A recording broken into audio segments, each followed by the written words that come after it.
Hi hello welcome to Aadab news. నేను సాయి.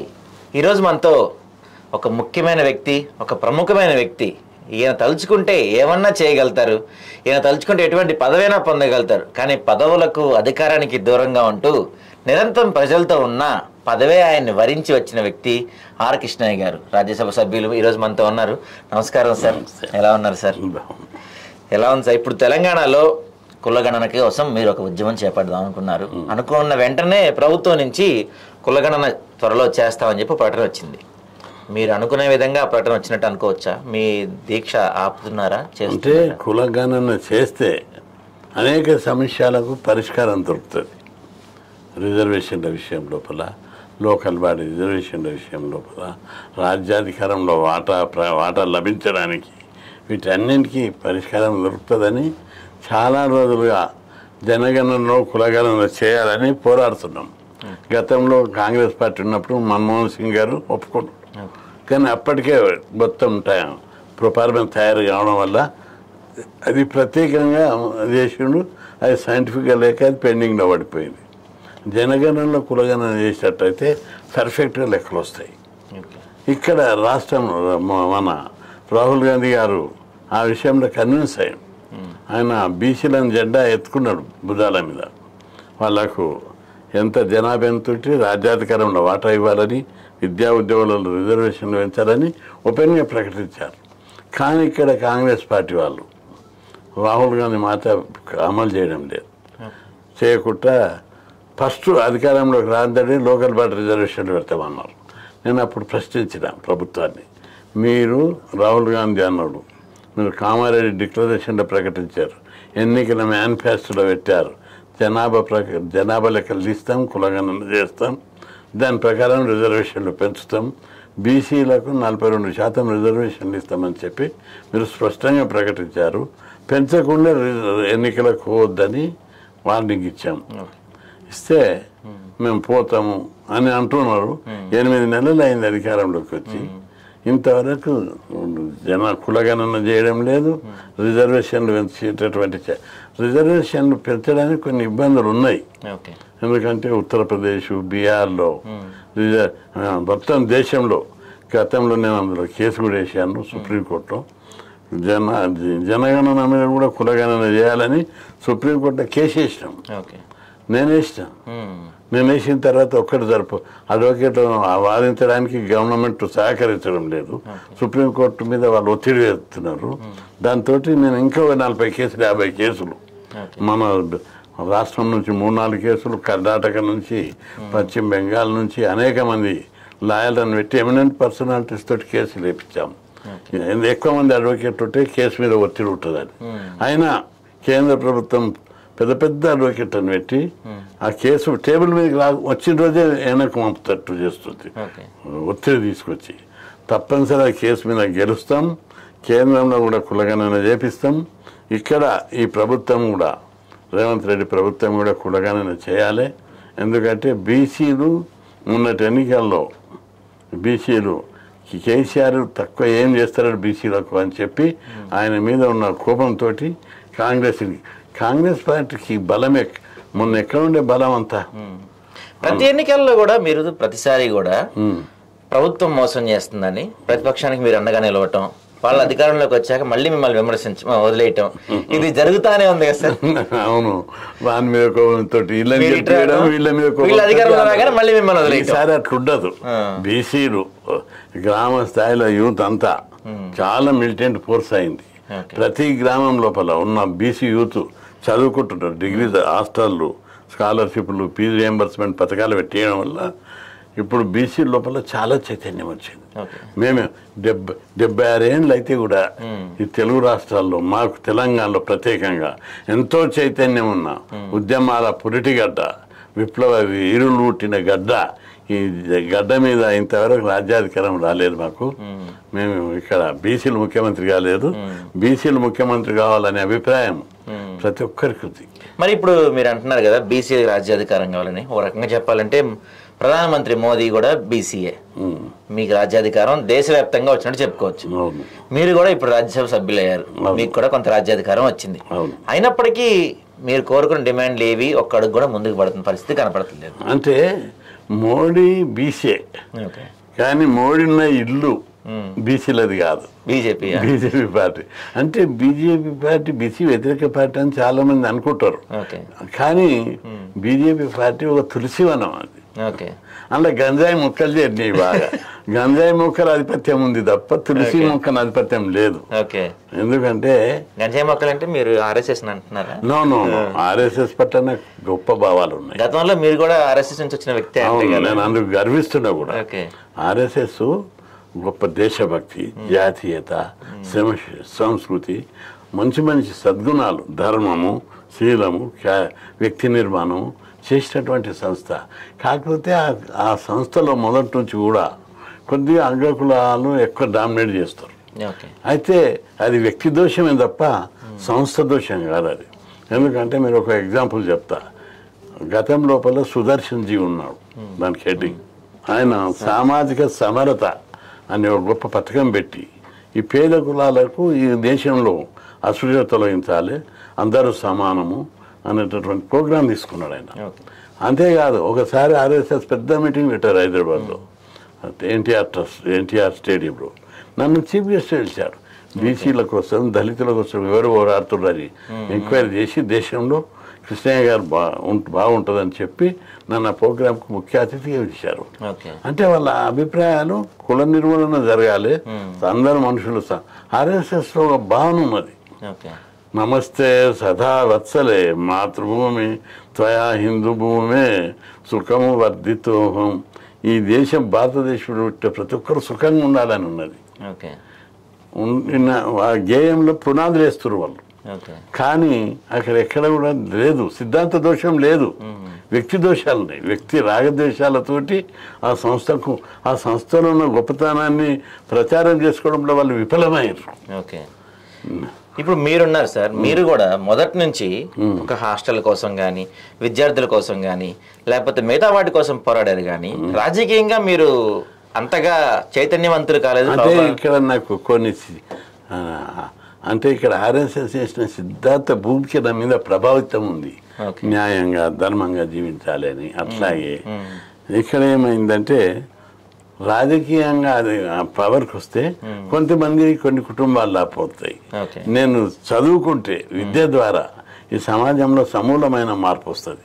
విద్య ఎప్పుడైతే బలహీన వర్గాలకు అందుతుందో ప్రతి ఇల్లు బాగుపడుతుంది, ప్రతి ఒక్కరు బాగుపడుతుంది, సమాజం బాగుపడుతుంది అని నేను మొదట్లో 50 సంవత్సరాల క్రితం 1974లో నేను వికారాబాద్ డిగ్రీ కాలేజీలో ఎస్ఏపి కాలేజీలో చదివేవాడిని.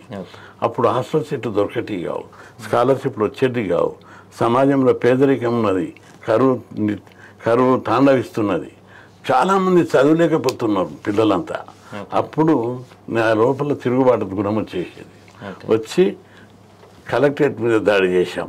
బిగినింగ్ అన్ని నేను మిలిటెంట్ పోరాటాలు, అసెంబ్లీ మీద కూడా మీరు అసెంబ్లీ మీద కూడా దాడి చేసిన. అంటే మీరు అప్పట్లో దాడులతోనే న్యాయం జరిగిద్దని నమ్మేటోళ్ళని. కరెక్ట్ జరిగింది కూడా. ఇప్పుడు హాస్టల్ పెట్టాలి, గురుకులాలు పెట్టాలి, స్కాలర్షిప్ ఇవ్వాలని మొదట్లో పీస్ఫుల్ ధర్నాలు చేసిన. ప్రభుత్వం దిగి రాలేదు.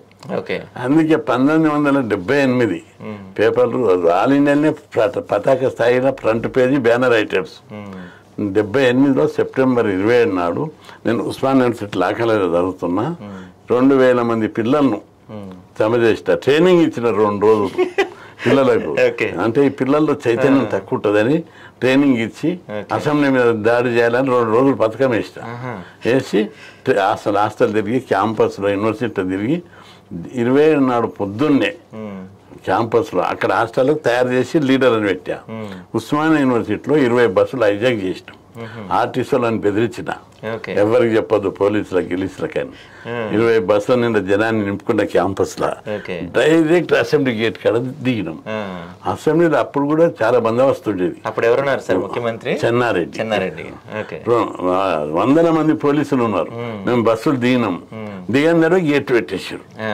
అప్పుడు ఒక 20 మందిని తయారు చేసిన, ట్రైనింగ్ కూడా ఇచ్చిన. మన పోలీసులు ఉంటారు, మనం ఎట్లా చేయాలి, పోలీసులకు అరిగప్పి ఎట్లా లోపల హాస్టల్ కావాలని, స్కాలర్షిప్లు అందరికి ఇవ్వాలని, మెస్ ఛార్జీలు పెంచాలి, హాస్టల్లో సౌకర్యాలు పెంచాలి, ఎక్కువ సంఖ్యలో హాస్టల్ వేయాలి అని ఈ డిమాండ్ల మీద పోయినాం. జంపు చేసినాం, పోలీసులను దొబ్బేసినాం, నెట్టేసినాం, 1000 మంది రాళ్ళు తీసుకున్నాం, బ్యాగ్లల్లో జేబులలో అన్ని రాళ్ళే, కంకర రాళ్ళు. అంతకుముందు ఆటోలో తీసుకొచ్చి పెట్టాం క్యాంపస్లో. అసెంబ్లీని తుక్కుగా వలగొట్టాం. ఎమ్మెల్యేలు మంత్రులు మూలకు పోయి భయపడి కూర్చున్నారు. గౌతుల చెన్న ఉన్నాడు అప్పుడు, చెన్నారెడ్డి, మంచి దమ్మున్న లీడర్లు ఉన్నారు, సుందరయ్య గారు, అందరు ఉన్నారు, కూర్చున్నారు. ఆ రోజు సాయంత్రం పోలీస్ జీప్ పంపించారు క్యాంపస్కి. ఎవరెవరైతే లీడర్, నేనున్నా, నేను బడి ఇంద్రారెడ్డి ఉన్నాడు, నరసింహుడు, చాలా మంది లీడర్ అప్పుడు, పీడిఎస్, రాడికల్స్, వీళ్ళందరూ ఉంటే 20 మంది చెన్నారెడ్డి ఛాంబర్కి వెళ్ళిపోయినాం. పిలిపించిండి, ఏం కృష్ణయ్య ఏంటిది తరిగానా, ఏంటిది ఇదా అల్లరా, మా ఏరియా పిల్లగాలో నువ్వు ఇట్లా చేస్తావా అని బెదిరించినట్టు మాట్లాడబోయాడు. నేను చెప్పిన, సార్ మేము ఎన్నోసార్లు పీస్ఫుల్గా మాకు హాస్టల్లో కావాలి, దరఖాస్తు చేసిన వాళ్ళకి స్కాలర్షిప్ కావాలి, మేమేమి అడుగుతున్నాం, మంత్రి పదవులు అడగలేదు, లేదా మేము చదువుకోమని అడగలేదు, చదువుకుంటాం, మాకు సౌకర్యాలు ఇవ్వమని అడిగినాం, హాస్టల్లో పరిస్థితులు మెరుగుపరచాలి. కానీ ఎన్నిసార్లు దండం చేసినా మీరు సంవత్సరానికి 4-5 హాస్టళ్ళు ఇస్తున్నారు, బీసీ ఎస్సీ ఎస్టీ కలిపి. ఎన్ని కావాలంటున్నాము, 500 హాస్టళ్ళు కావాలని. ఏమేమిటి ఎవరెవరికి అన్నాడు, మా పిల్లలు చదువుకునేకే జిల్లాలలో పెట్టాలి, 300 బీసీ హాస్టళ్ళు, 200 ఎస్సీ హాస్టళ్ళు, 100 ఎస్సీ హాస్టళ్ళు, ఇవి కావాలని నేను అన్నా. సరే ఇప్పుడే ఇచ్చేస్తారు చెప్పి ఆఫీసర్లకు చెప్పాడు. ఫైల్ పెట్టేది, పిల్లలు అడిగేది చదువుకునేకి కదా. గొప్ప మనిషి ఆయన చెన్నారెడ్డి కూడా. రెడ్డి అయినా బీసీ ఎస్సీ ఎస్టీల పట్ల చాలా అనుకూలంగా ఉండేవారు. ఇక్కడ చిన్న క్వశ్చన్, మీరు 78 నుంచి చాలా మంది ముఖ్యమంత్రులను చూశారు, చాలా మందితో మీకు సన్నిహిత సంబంధం, చాలా సన్నిహితం. మీరు చూసిన వాళ్ళలో ది బెస్ట్, మీకు ఇష్టమైన ముఖ్యమంత్రి ఎవరు? నాకు ఇష్టమైన ముఖ్యమంత్రి రాజశేఖర్ రెడ్డి. ఎందుకంటే ఫీజు రియంబర్స్మెంట్ అందరు ఇష్టపడతారు. మీరు ఇష్టపడే వ్యక్తి ఎక్కువ నా డిమాండ్ అంటే వ్యక్తిగతంగా చూడలేను, మా జాతికి ఎవరు ఉపయోగపడ్డారు ఎక్కువ అనేది కోణంలో చెప్తున్నా. వ్యక్తిగతంగా అంటే టీ అంజయ్ ఉండే, నేను నడిచిపోతున్నా ఒకసారి కారు ఆపిండి ఆయన, పోలీసులు అన్ని అందరున్నారు, ఆపి కృష్ణాయన విడుండి కాల కూర్చోం మనోడు. వ్యక్తిగతంగా నన్ను గౌరవించిండి ఆయన. కాల కూర్చొనిపోయిన భవన వెంకటరామరెడ్డి ఉండే, ఆయన కూడా కాల కూర్చొని పెట్టుకొని మాట్లాడుకుంటూ పోతుండే, చెప్పిన డిమాండ్ అన్ని చేస్తుండే. కానీ జాతికి ఎన్టీ రామారావు గౌరవించిండు బాగా, ఆయన డిమాండ్లన్నీ ఒప్పుకునేది. నన్ను వ్యక్తిగతంగా కారు ఆపి మాట్లాడుతుండే, ఆయన కారు ఆపేటోడు కాదు, మాట్లాడేటప్పుడు నేను కనిపిస్తే కృష్ణయ్య గారు నన్ను గౌరవించేది. డిమాండ్లన్నీ కృష్ణయ్య ప్రజల కోసం కొట్లాడతాడు. ఒకసారి చెప్పాడు పబ్లిక్లా, ఇంతమంది లీడర్లు అంతా నా భార్యకి నా కొడుకుకి ఇది అని అడుగుతారు, కృష్ణయ్య వచ్చి నా బీసీలకు నా ఎస్సీలకు ఇవి ఎట్టుమని అడుగుతున్నాడు, అట్టు ఉండాలి లీడర్ అని అంటుండే రామారావు. ఇలా మీకు ముఖ్యమంత్రులతో ఇంత సన్నిహిత సంబంధాలు ఉన్న మీకు రీసెంట్ గా ఒక సభలో మోదీ ఎస్సీ నాయకుడు అయిన మందకృష్ణ మాదిగని కౌగిలించుకొని చేయటం దేశవ్యాప్తంగా పెద్ద చర్చ జరిగింది. అలా బీసీ నాయకుడిని ఎందుకు ఇప్పుడు దూరం? మందకృష్ణ కూడా గొప్ప నాయకుడు, తన కోసం కొట్లాడలేదు, జాతికి గౌరవం తెచ్చాడు. మాదిగ జాతి చెప్పుకునికే నా కులం మాదిగ అని చెప్పుకునేటానికి భయపడే రోజుల్లో ప్రతి ఒక్కరు నేను మాదిగ అని పేరుకే పెట్టుకుంటున్నారు. ఆ గౌరవం మందకృష్ణకు అవుతుంది. అందుకే ఆయనను కౌగలించుకోవడం సమంజసమైంది. మోడీ బీసీలను కౌగలించుకున్న ధైర్యం చేయట్లేదు ఎందుకు అంటే బీసీలను చూస్తే మోడీ గారు జర భయపడతారు. అంటే ఆయన బీసీ కాబట్టి బీసీ ఫీలింగ్ ఉన్నదేమో అని అనుకుంటారని కొద్దిగా ఎజిటేట్ చేస్తారు. కొద్దిగా ఆ సందర్భాలు నాకు స్పష్టంగా కనిపించింది. చెప్పిండు కూడా ఆ పద్ధతిలో ఆయన మంత్రులు, ఆయన దగ్గరున్న మంత్రులకు చెప్పిండు ఆ విషయాన్ని. బీసీలకు ఇంటర్వ్యూ ఎందుకు అంటే నేను బీసీలను గౌరవిస్తే ఎక్కువ దగ్గర చూస్తే నాకు ఈయనకు బీసీ ఫీలింగ్ ఉందని అనుకుంటారు, జర జాగ్రత్తగా ఉండాలని గీలకు చెప్పిండు. ఆ విషయం నాకు కాన్ఫిడెన్స్ అయితే బయట చెప్పేది అవి చాలా విషయాలు ఉంటాయి కొన్ని. ఆయన గొప్ప స్థానంలో అది ఆయన చూసి గర్వపడాలి. అయితే గొప్ప నాయకుడు మోడీ. ఎందుకంటే ఇల్లు లేదు, సంసారం లేదు, ఆస్తి లేదు, దేశంలోని ప్రజలందరూ తన పిల్లలని చూస్తున్న గొప్ప యోగి మోడీ. కానీ అలాంటి యోగి మీరు అంటున్న మోడీ ఇప్పుడు మరి ఆయన మొన్న ఎలక్షన్స్ కి ముందు ఒక ప్రచారం పెద్ద ఎత్తున జరిగింది. మరోసారి ఓన్లీ బీజేపీ పూర్తి స్థాయిలో అధికారంలోకి వస్తే, అంటే ఎన్డీఏ కూటమి కాకుండా ఓన్లీ బీజేపీ పూర్తి స్థాయిలో అధికారంలోకి వస్తే రిజర్వేషన్లు పూర్తిగా తొలగిస్తారు అనే ఒక అంశం పెద్ద ఎత్తున చర్చ జరిగింది. మరి అంత గొప్ప మీ బీసీ సంబంధించిన వ్యక్తి, మీ బీసీ సంబంధించిన వ్యక్తి మీ కళ్ళే పడవపోయాడా? ఆయన భారతమాత ముద్దు బిడ్డ మోడీ, బీసీలని కాదు. బీసీలు కూడా భారతమాత ముద్దు బిడ్డలే కదా. నేనే చెప్తున్నా మాట, మేమంతా భారతమాత ముద్దు బిడ్డలం, మా వాట మాకు ఇవ్వమని అడుగుతున్నాను నేను. అయితే అక్కడ కొంత మీకు కొంత బీసీల్లోనే కొంత ఐకమత్యం లోపించింది అంటే మీరు ఒప్పుకుంటారా? అంటే బీసీల్లో వాళ్ళకు కొన్ని వేల సంవత్సరాలు చదువు లేదు, విద్య లేదు, విజ్ఞానానికి చదువుకు అన్నిటికీ దూరంగా ఉంచారు. బీసీలో కొన్ని రూపాలు ఉన్నాయి, ఈర్ష్య, అసూయ, ద్వేషాలు. చదువుకోలేదు కాబట్టి అవి సహజంగా వచ్చేసాయి. ప్రాపర్టీ లేదు, ఆస్తి లేదు, డబ్బు లేదు. ఇవి లేని వాళ్ళకు సహజంగా గుణాలు వస్తాయి. నేను కూడా పేరు చేస్తాను నా కులాలలో. ఇప్పుడు నాకు ఓర్వర్గాల నుండి కూడా నాకు కూడా చాలా మంది ఉంటారు. నేను నిస్వార్థంగా నేనేం కొట్లాడుతున్నా, నా జాతికి చదువు కావాలి, ఉద్యోగం కావాలి, అధికారం కావాలి అని కొట్లాడుతున్నా. ఈరోజు నా పిల్లలు కూడా నాకు దూరంగా ఉంటారు, కిరాయిలలో ఉంటారు. ఎందుకంటే మా నాయన మాకేం సంపాదించలేదని అసంతృప్తి వాళ్ళ లోపల ఉంది. అయినా నేను ఒక జాతి కోసం కొట్లాడుతున్నా. జాతి కోసం కొట్లాడు నాగకృష్ణ కుటుంబానికి మాత్రం శత్రువు అయ్యారా? శత్రువేం కాలేదు కానీ అసంతృప్తి గురయ్యాడు. ఆయన ఇంత పెద్ద స్థాయిలో ఉన్నారు, మీకు ఏం సంపాదించలేదు అని అంటారు కదా పిల్లలకు. అంటుంటే వాళ్ళు బాధపడుతుంటారు. అయినా నేను అన్నింటినీ నా కొడుకులకు పిల్లలకు కూడా చెప్తుంటా, మనకు మా నాయన ఆస్తి సంపాదించాడు, భూమి ఇచ్చాడు. ఈ రోజు భూములతో ఆదాయం లేదు. ఇప్పుడు సమాజం మారింది, నెల ఇన్కమ్ నేను ఒకప్పుడు ఉద్యమాలు చేస్తే డబ్బులు అవసరం లేకుంటే, ఇప్పుడు ఉద్యమాలు చేయాలంటే డబ్బులు కావాలి. ఇవన్నీ భూములు అమ్మి, ఇంటి సొంత ఆస్తి అమ్మి, మా భార్య జీతం తీసుకొని నీ ఉద్యమాలు చేస్తే ఎట్లా అని పిల్లల లోపల అసంతృప్తి ఉంటుంది. సొంత ఆస్తుల ఉద్యమాలు చేశారు సార్ మీరు, చివరికి మరి ఏం సాధించారు సార్? ఇవన్నీ ఈ రోజు రాష్ట్రంలో 2 తెలుగు రాష్ట్రాలు 6000 హాస్టళ్ళు ఉన్నాయి, 1500 గురుకుల పాఠశాలలు ఉన్నాయి. 6000 హాస్టళ్లలో 6 లక్షల మంది విద్యార్థులు ఎస్సీ, ఎస్టీ, బీసీలు చదువుకుంటున్నారు. 1500 గురుకుల పాఠశాలలో 8 లక్షల మంది నా ఎస్సీ, ఎస్టీ, బీసీలు చదువుకుంటున్నారు. ఈరోజు వేలాది మంది ఉద్యోగాలలోకి వచ్చేసారు పోరాటం. అదేవిధంగా ఫీజు రియంబర్స్మెంట్ పథకం రాజశేఖర రెడ్డి పీరియడ్లో పెట్టించాం. ఆయన దయదలిచి పెట్టాడు. నేను దీక్ష చేస్తే క్రిస్టియన్ దీక్ష చేయొద్దు, బీసీల మనసులు, ఎస్సీల మనసు గాయపడుతుంది, ఆయన ఒక్కరోజు కూడా చేయొద్దు అని చెప్పి గొప్ప మనసుతోటి ఎంత డబ్బు అయినా ఖర్చు. ఆఫీసర్లు ఎవరు ఒప్పుకోలేదు ఫీజు రియంబర్స్మెంట్ పెట్టడానికి. రాజశేఖర రెడ్డి బీసీల మనసు గాయపడొద్దు, క్రిస్టియన్ దీక్ష చేయొద్దు, ఆయన హెల్త్ బాగలేదు, షుగర్ ఉంది ఆయనకు, అందుకే మొత్తం ఒప్పుకుందాం, నేను ఇస్తా బడ్జెట్, మీరు ఎవరైనా ఆఫీసర్లు బెదిరించి పెట్టించాడు.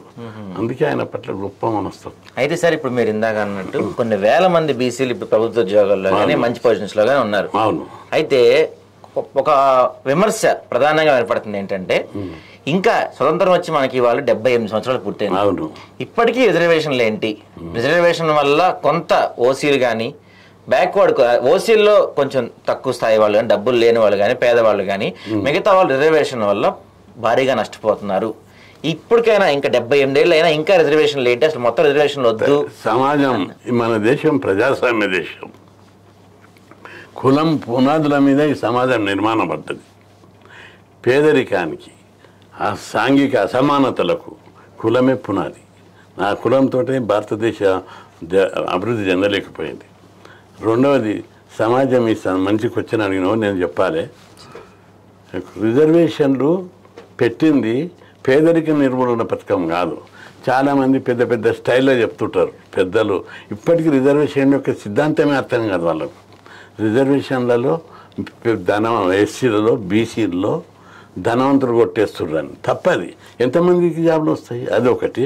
రిజర్వేషన్ల సిద్ధాంతంకు ఈ సమాజానికి తెలవాలి. చెప్తా, రిజర్వేషన్ల సిద్ధాంతము ఆర్థికాభివృద్ధి కోసం కాదు, ఎకనామిక్ డెవలప్మెంట్ కాదు, పేదరిక నిర్మూలన పథకం కాదు. రిజర్వేషన్కు 2 ఉన్నాయి పాయింట్, బేసిక్ పాయింట్. ఒకటి, సమాజంలో సామాజిక అసమానతలు, కుల వివక్షత ఉంది.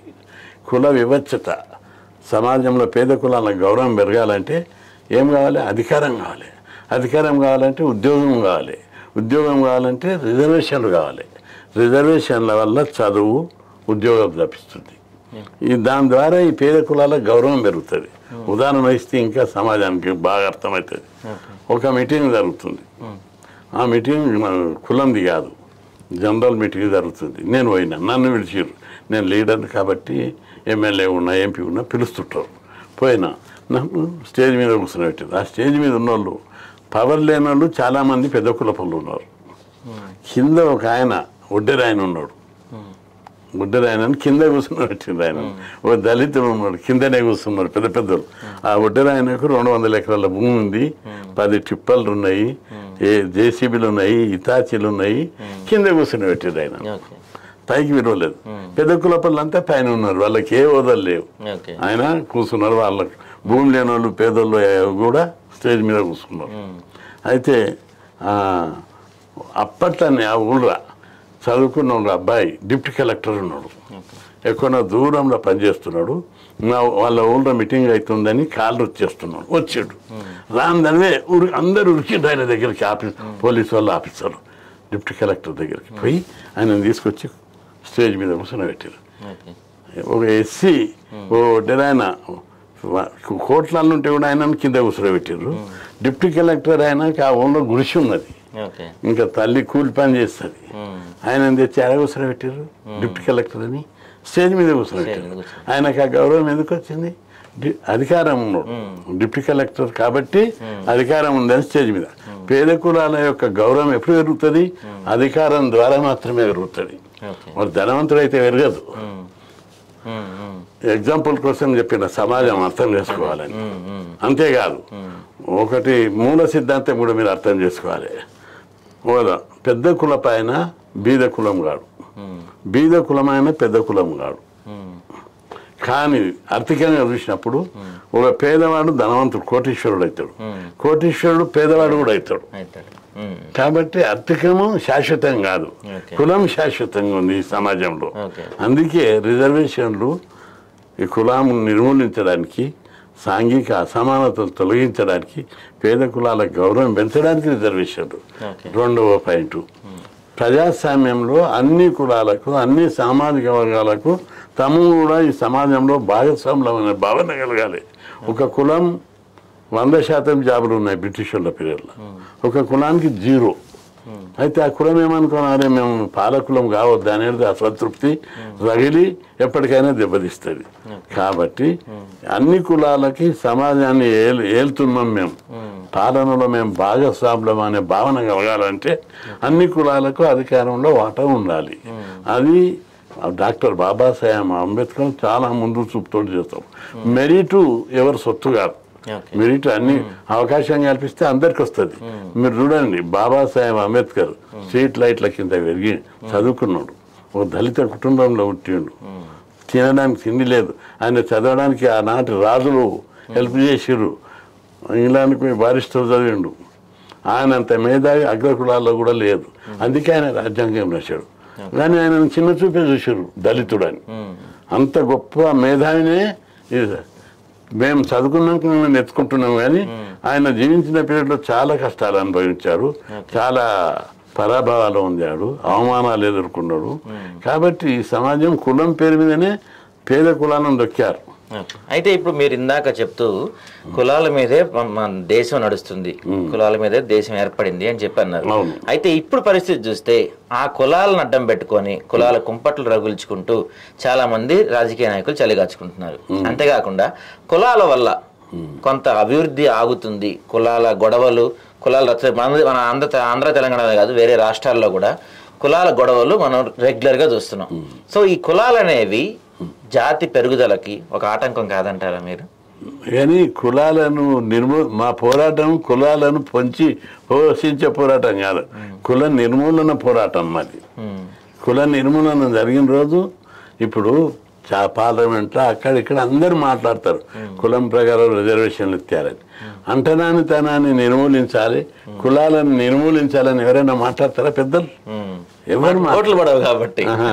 అందుకే మేము అంటున్నాం ధైర్యంగా, కులాలను నిర్మూలించాలి, అంటరానితనాన్ని పారద్రోలాలి. ఈ సమాజంలో అందరూ మనుషులు సమానం. పెద్ద పెద్ద దొరలు చెప్తారు, వాళ్ళ కాళ్ళలో కుక్కలను ఎత్తుకుంటారు, పిల్లులను ఎత్తుకుంటారు. ఒక పేద కులాలైన దళితులు పక్కన కూర్చున్నాయి. సార్ నాకు ఒక డౌట్ సార్, ఇప్పుడు అంటే మనం 2024 సంవత్సరంలో ఉన్నాం, అంతా 5G టెక్నాలజీ వచ్చేసింది, ఇప్పటికీ అంటరానితనం ఉందా? గ్రామాలలో ఉంది, ఇప్పుడు అర్బన్ ఏరియాలో చదువుకున్నారు, విద్యావంతులు అయినరు, కొంత తగ్గొచ్చు. కానీ పూర్తిగా నిర్మూలన గ్రామాల్లో జరగలేదు. ఇంకా ఇప్పటికీ అంతరాంతరం ఉంది, అస్పృశ్యత ఉంది, దూర వివక్షత కనిపిస్తుంది. దాన్ని బాబాసాహెబ్ అంబేద్కర్ రాజ్యాంగంలో పెట్టాడు స్పష్టంగా ఆర్టికల్స్లో, ప్రథమ ఫండమెంటల్ రైట్స్లో అస్పృశ్యత అంతరాంతరం నిర్మూలించాలని. 76 సంవత్సరాల తర్వాత కూడా అది పూర్తి స్థాయిలో అమలు కాలేదు. పాలకులకు చిత్తశుద్ధి లేకపోవడం వలన అంతరాంతరం నిర్మూలిస్తే ఈ తెలుగు రాష్ట్రాల్లో, ఈ ప్రత్యేకంగా తెలంగాణలో కానీ ఉమ్మడి రాష్ట్రంలో కానీ ఒక బీసీ, ఒక దళితుడు ఎందుకు ముఖ్యమంత్రి కాలేకపోయాడు? కాబట్టి ఇంత ఇప్పుడు ఈ రగులుతున్నది ఈ రాష్ట్రంలో బీసీవాదమే. మా బీసీలో 56% ఉన్నాం, మా వాళ్ళు ఒక్కరు కూడా ముఖ్యమంత్రి అయ్యే అర్హత లేదా, అనేక మంది సమర్థులు ఉన్నారు అని. అయితే నేను మీరు ఇంతకుముందు అడిగినట్టు నేను సంస్కరణవాదిని, పదవులను కావాలనుకుంటే ఎన్టీ రామారావే నాకు ఎమ్మెల్యే పదవి ఇస్తా అన్నాడు ఆ రోజుల్లో. జగన్మోహన్ రెడ్డి ఎలా సార్ మీకు పిలిచి రాజ్యసభ? జగన్మోహన్ రెడ్డి గొప్ప ఆయన రాజకీయ నాయకుడు కాదైనా సంఘ సంస్కర్త. ఎందుకంటే మరి అంత ఘోరంగా ఓడిపోయాడు కదా ఆయన. అంటే ప్రజలు అర్థం చేసుకునే స్థాయికి రీచ్ కాలేదు. రాజకీయంగా ఆయన ఎవరికి పేదవారికి చేశాడు, చదువుకోవాలని ఇంగ్లీష్ మీడియం పెట్టాడు, స్కాలర్షిప్లు అమ్మఒడి పెట్టాడు, స్కాలర్షిప్లలో 20,000 కాలేజీలకు దేశంలో ఇక్కడ లేదు, టోటల్ ఫీజు ఇచ్చాడు. విదేశాలకు పెట్టేళ్ళకు 50 లక్షల నుంచి 1 కోటి ఇచ్చాడు. ఇవన్నీ గొప్ప పథకాలు, మంచి విజన్ ఉన్న పథకాలు. ఆయన రాజకీయ లబ్ధి కోసం చేయలే, పేద కులాల లోపల సమూలమైన మార్పులు రావాలని చేసిండు. మరి ఏ కారణంతో ఓడిపోయి ఉంటాడు అంటే అక్కడ వేరియస్ కారణాలు పొలిటికల్ గా అనలైజ్ చేసేది ఉంది. అంటే మీరు అనలిస్ట్ కూడా కదా, మంచి విశ్లేషకులు కూడా కదా మీరు. అందుకని పైగా జగన్మోహన్ రెడ్డి మిమ్మల్ని ప్రత్యేకంగా అన్నా కృష్ణన్న అని పిలుస్తారు. మీకు పిలిచి మరి, ఎందుకంటే మాకు తెలిసిన సమాచారం మేరకు జగన్మోహన్ రెడ్డికి ఒక పెద్ద వ్యక్తి 200 నుంచి 300 కోట్లు ఇస్తా, నాకు రాజ్యసభ ఇవ్వు అన్నా నాకు వద్దు అని చెప్పి మీకు సీట్ ఇచ్చారు. అంత మిమ్మల్ని చూశారు, మీకు ఆయన గురించి అంత దగ్గరగా తెలుసు కాబట్టి మా యొక్క సంఘ సేవని గుర్తించిండు. సంఘ సేవ ఈ పేద కులాల హక్కుల కోసం, వాళ్ళ యొక్క చదువు కోసం, వాళ్ళ యొక్క అధికారంలో ఉద్యోగాల కోసం పోరాడుతున్న వ్యక్తి, నాయకుడు. ఈయనను గుర్తించి చేయాలని చెప్పి పిలిచి మరీ ఇచ్చారు. అందుకే ఆయన మీరు ఇందాక అంటూ నాకు ఇష్టమైన ముఖ్యమంత్రి వైఎస్ రాజశేఖర్ రెడ్డి అన్నారు. ఇప్పుడు అదే కంటిన్యూ చేస్తున్నాడు జగన్మోహన్ రెడ్డి కూడా? అదే కంటిన్యూ చేస్తున్నాడు. ఓకే. ఇప్పుడు అన్ని స్కీములు ఉన్నాయి, రాజశేఖర రెడ్డి స్కీములు. బీసీలకి నచ్చాడా? ఎవరు? జగన్మోహన్ రెడ్డి చాలా బాగా నచ్చారు, కానీ ఓట్లు వేయలేదు. విధానాలు నచ్చినాయి. ఎందుకంటే అమ్మఒడి పథకం పెట్టి 15 లక్షలు ఇస్తున్నాం, 15,000 ఇస్తుడు. కాలేజీలో 20,000 స్కాలర్షిప్ ఇస్తున్నాడు. టోటల్ ఫీజు వాళ్ళు 1,00,000 ఉండని 1,50,000 ఉండని ఇస్తున్నాడు. విదేశాలకు పోతే దేశంలో ఎక్కడ లేదు ఆ స్కీమ్. 50 లక్షల ఖర్చు అయితే కూడా విదేశాలకు వాళ్ళకి ఇచ్చారు. పేద కులాలు బాగుపడాలంటే ఏం కావాలి? చదువు. చదువు ద్వారా ఆ కుటుంబాలు శాశ్వతంగా అభివృద్ధి చెందుతాయి. ఒక కుటుంబం ఇంజనీరింగ్ అబ్బాయి చదివితే ఆ కుటుంబంకు రేషన్ కార్డు అవసరం లేదు, ఇంకా ఏ పెన్షన్ అవసరం లేదు, ఏది అవసరం లేదు, పర్మనెంట్గా డెవలప్ అవుతారు వాళ్ళు. అంత విజనరీగా చేస్తే ప్రజలు అర్థం చేసుకునే స్థాయిలో లేరు. వీళ్ళంతా ప్రజల లోపల ఇంకా బ్రాడర్ కాన్సెప్ట్ ఈ పేద కులాల్లో రాలేదు. నాకేమొస్తుంది ఇప్పుడు కానీ చూస్తాం. అందుకే మేము మీటింగ్లు పెట్టినప్పుడు చెప్తా, పేద కులాలను పట్టి పీడిస్తున్నది పేదరికం ఒక్కటే కాదు, ఈర్ష, అసూయ, ద్వేషం. ఇప్పుడు రెడ్డిసు, బ్రాహ్మణ సోదరుడు రెడ్డిసు, కృష్ణ లాంటి నాయకుడు మా కులంలో ఉట్టేడుండే, ఆయనకు ఒక విజన్ ఉంది పేద కులాల అభివృద్ధి మీద అని నన్ను గౌరవిస్తారు, ప్రేమిస్తారు. మా బీసీలు కృష్ణానికి ఏం పనిలేదా, ఏం లాభం ఉంది, ఊరికే ఈ పూర్వల గురించి చదువుకోవాలని హాస్టల్ పెట్టాలని అంటాడని మా వాళ్ళు అర్థం చేసుకుంటారు. అంటే ఇందులో కూడా మంచిగా అర్థం చేసుకుంటే వాళ్ళు ఉన్నారు. కొందరు కామెంట్ చేస్తుంటారు లీడర్లు లేకుండా, నీకేం పర్లేదా బీసీ బీసీ అంటాడు అని మా వాళ్ళు అంటుంటారు కొందరు. అంటే కొందరు మళ్ళా మా కృష్ణన్న వల్లనే మేము అందరం చదువుకుంటున్నాం, పైకి వస్తున్నాం అని అనేటోళ్ళు కూడా ఎక్కువ ఉంటారు. కొందరన్నా విమర్శించేటోళ్ళు ఉంటారు. బీసీలే ప్రాబ్లం నాకు ఓసీలతో ఉంటుంది, బీసీలతో ఉంటుంది. ఓసీలు అందరు కూడా అగ్రకులాల సోదరులు అందరు. అందుకే నేను గౌరవిస్తా, అగ్రకులాల వాళ్ళని ఎప్పుడు తిట్టా. Okay. వాళ్ళు నేను అడిగేది వాళ్ళకి నచ్చింది.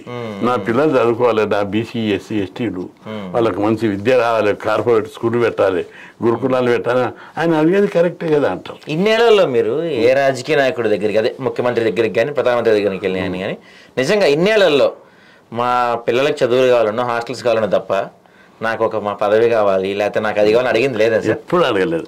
రాజశేఖర రెడ్డి గారు ఓసారి బహిరంగ సభలనే చెప్పాడు ఆ విషయం. నా దగ్గరికి చాలా మంది లీడర్లు వస్తారు, అందరూ వాళ్ళ గురించి వాళ్ళ పిల్లల గురించి బయోడాటిస్తారు. నా కొడుకుకి ఇది కావాలి, నా భార్యకి ఇది కావాలి, నాకు ఈ పైరవి కావాలి, ఈ కాంట్రాక్ట్. మీ పిల్లల గురించి కూడా ఏం అడగలేదు? ఎవరిని అడగలేదు. అడుగుతారు. కృష్ణయ్య మాత్రం ఇన్ని మెమోరాండాలు చేస్తాడు, ఒకటేసారి గుంజుకుంటాను నేను అవన్నీ. పోయేటప్పుడు కాళ్ళు చదువుతుంటా. అన్ని బీసీ ఎస్సీ ఎస్టీలకి అడుగుతాడు, జాబులు కావాలని, చదువు హాస్టల్ కావాలని, గురుకులాలు పెట్టాలని, ఫీజు రియంబర్స్మెంట్ పెట్టాలి, స్కాలర్షిప్లు పెంచాలి, హాస్టల్ సౌకర్యాలు మెరుగుపరచాలని అడుగుతాడు. అందుకే ఆయన నేను బాగా లైక్ చేస్తాను.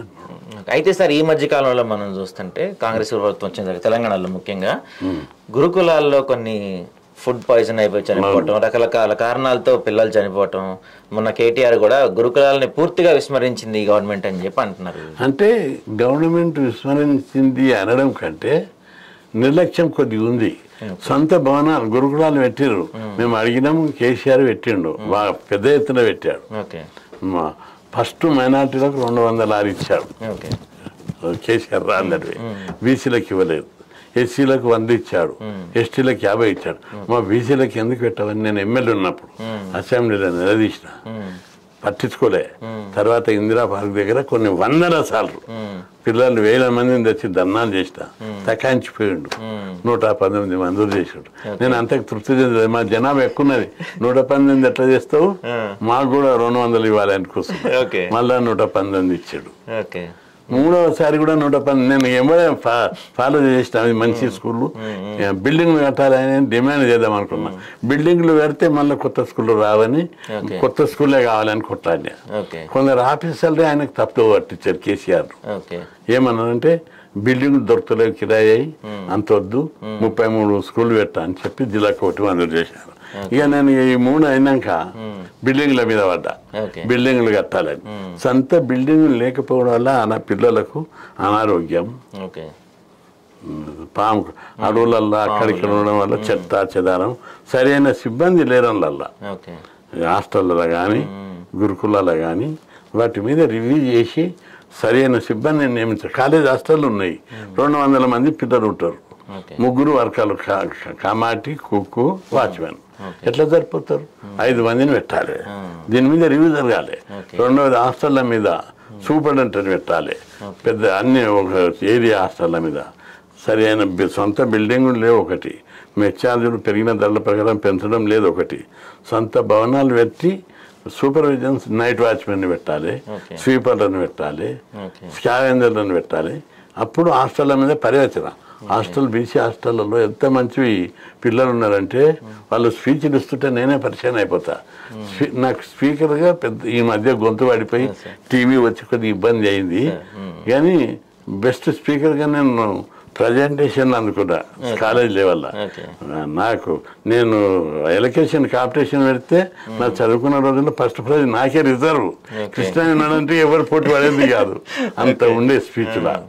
ఈ మధ్య వాళ్ళని మా పిల్లలు ఇస్తుంటే నేను గర్వపడుతున్నా. ఈరోజు హాస్టల్లో పిల్లలు స్పీచ్ ఇస్తుంటే నంబర్ 1 స్పీకర్స్, నన్ను మించిన పిల్లలు నా హాస్టల్లో ఉన్నారు అని చెప్పి గర్వపడుతుంటాను. అంత ఇంటెలిజెంట్ పిల్లలు ఉన్నారు. వాళ్ళకి సరైన సౌకర్యాలు లేవు, సరైన అకామిడేషన్ లేదు. వాళ్ళ యొక్క మేధస్సు దెబ్బతింటుందని బాధ అనిపిస్తుంది. అందుకే ప్రభుత్వానికి ప్రధానమంత్రి దగ్గరికి పోయి మా తెలంగాణలో మేము కొట్లాడి 300 కాలేజీ హాస్టల్ ఆంధ్రలో తెలంగాణలో పెట్టించడం, గర్ల్స్ హాస్టల్ రాజ్యసభ ఎంపీ చేశారు. ఇవన్నీ ఒత్తిడి చేస్తే మోడీ ప్రభుత్వం ఇవ్వడానికి సిద్ధపడ్డది. బిల్డింగ్లు ఇస్తా, స్థలాలతోటి ప్రతిపాదనలు పంపమని ఆయన చెప్పాడు. నేను స్టేట్ గవర్నమెంట్ ఒత్తిడి పెట్టాను, ఇంత బడ్జెట్ స్టేట్లు ఉన్నది కాబట్టి సెంట్రల్ బడ్జెట్లో చాలా ఉంది పెట్టామని. ఈ ఆఫీసర్లు స్థలాలు ఎంపిక చేయరు, పంపరు సరిగా. ఆఫీసర్లు బీసీలకు బీసీలే శత్రువులు. అంటే ఇప్పుడు మీరు రాజ్యసభ ఎంపీ హోదాలో చెప్పినా ఆఫీసర్లు పట్టించుకోవట్లేదా?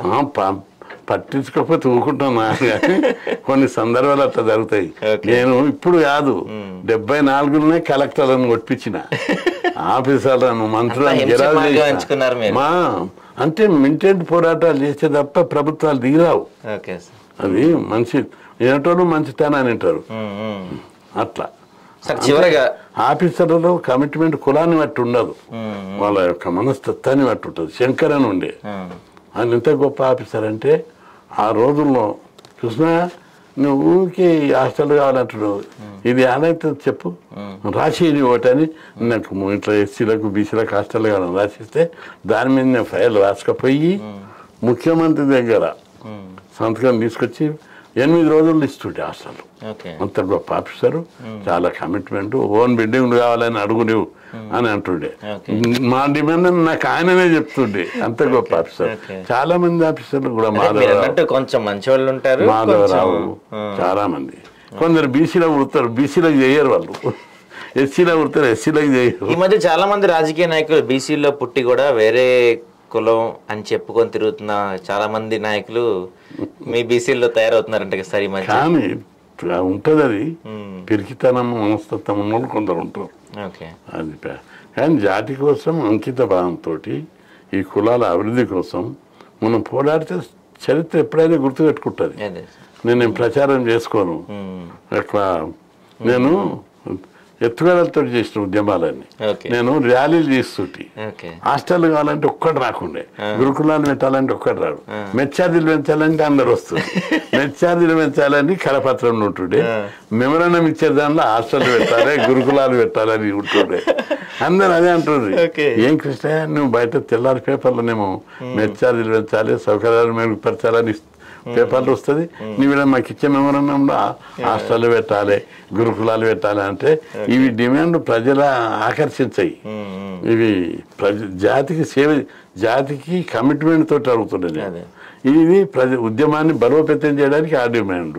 ఇట్లా చెప్తుంటే ఇంకా అంటే సార్ చివరిగా మీ బీసీలకు కానీ ప్రభుత్వాలకు కానీ మీరు కోరుకునేది కానీ హెచ్చరించేది కానీ ఏమైనా ఉందా? అంటే ఇప్పుడు నా పోరాటం ఇప్పటిదాకా చదువు గురించి పోరాడిన, ఆ సౌకర్యాలు, స్కాలర్షిప్.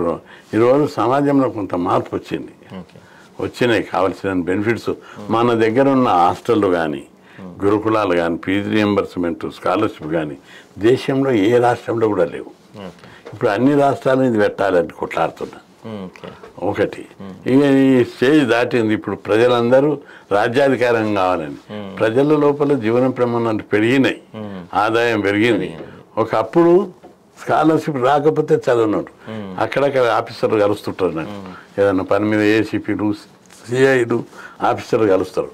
అప్పుడు అన్నా అని అంటారు. అన్న అంటే నా ఉద్యమంలో పాల్గొన్నాడు, అన్న మీరు తోడు తిరిగిన, ఉద్యమాలు చేసిన, అసెంబ్లీ మీద దాడి చేసినప్పుడు ఉన్నా, సచివాలయం మీద దండెత్తినప్పుడున్నా అని చెప్తారు. గ్రేట్గా వాళ్ళు మేము కూడా ఉద్యమకాడమని చెప్పుకుంటారు. ఇప్పుడు ప్రజల లోపల ఏమొస్తుందంటే మీరు రాజ్యాధికారం కోసం కొట్లాడండి, ఎమ్మెల్యేలు కావాలి, ఎంపీలు కావాలి, సర్పంచులు కావాలి. ఇట్లా ప్రజల లోపల రాజ్యాధికార స్పృహ బాగా పెరిగింది. దానికోసం పోరాటం అన్నట్టుగా. ఇదండి, ఇప్పటివరకు మనం ఎంతో మంది రాజకీయ నాయకులను చూసాము, ఎంతో మంది ఉద్యమ నేతలను చూసాం, కానీ నాకు ఆ పదవి కావాలి లేకపోతే నాకు ఈ పైరవి కావాలని అడిగేవాళ్ళని చూసాం. కానీ మొదటిసారి నా జాతికి ఇది కావాలి, నా పిల్లలకి ఇది కావాలి, నా జాతిలో పుట్టిన పిల్లలు వాళ్ళు పెరగాలి, వాళ్ళు చదువుకోవాలి, వాళ్ళు చదువుకొని పైకి రావాలి అని చెప్పి డిమాండ్ చేసిన ఒకే వ్యక్తిగా కృష్ణని అనుకోవచ్చు. ఏదేమైనా మన స్టూడియోకి వచ్చి ఆయన విలువైన సమాచారం, ఆయన విలువైన జ్ఞాపకాలు మనతో పంచుకునేందుకు చాలా థ్యాంక్ యూ సార్. నమస్తే.